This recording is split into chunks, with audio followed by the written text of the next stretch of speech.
Hi, this is Jason from Horrific Nightmares. And welcome to my 31 Days of Horror in October, Day 15. Now today I'm going to be taking a look at Hellhole. Now Hellhole is a 1985 film which runs approximately 95 minutes and is directed by Pierre de Moreau. He was responsible for Savannah Smiles and Christmas Mountain. Now this stars Ray Sharkey as Silk. Unfortunately, he passed away on June 11th, 1993, at the age of 40.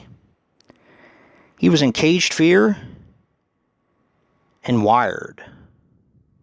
It also stars Judy Landers as Susan. She was in Doing Time and Ghost Rider.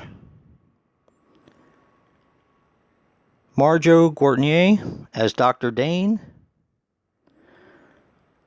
Star Crash and Earthquake. And finally, Mary Warrenov as Dr. Fletcher.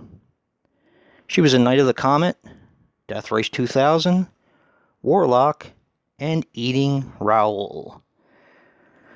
Now this also stars Robert Zadar as a maniac cop. And he played Maniac Cop.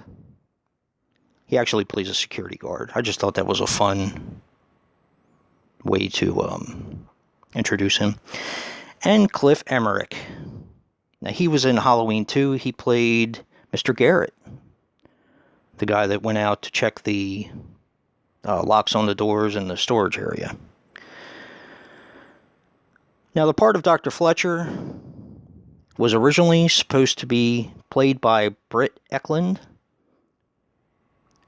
Now, Britt Eklund was in The Wicker Man, in the part of the woman kind of doing this very erotic dance on the door. I'm sure if you've seen it, you know exactly what I'm talking about.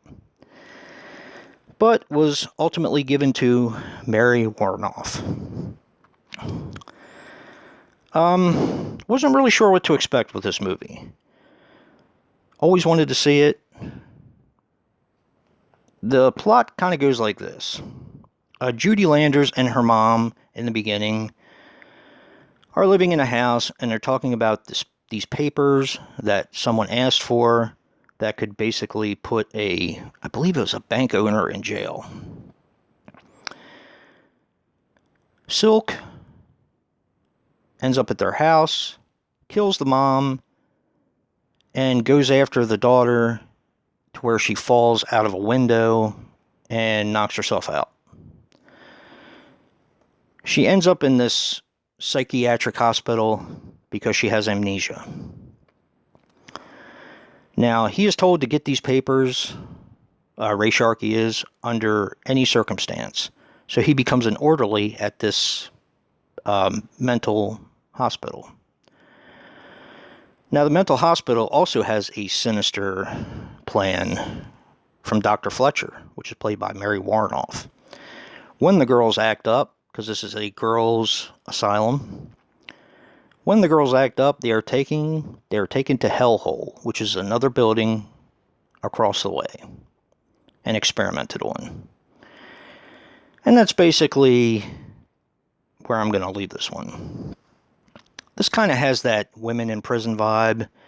There's a lot of TNA and gratuitous nudity in this film. It's very sleazy and cheesy, but it's kind of fun. Some of the acting bothered me, and the ending was kind of, kind of meh. I actually gave this one, and this was a tough one for me. I was going back and forth between 6.5 and 7. So, I think, in deciding, I'm going to give this one 6.5 smashed pumpkins. I did enjoy it. There is enjoyment to be had in this film. Don't know if I'll watch it anytime soon again, but for the most part, I enjoyed it. Definitely stay tuned for day 16. And if you like what you see in here, hit that like button and subscribe. And until next time.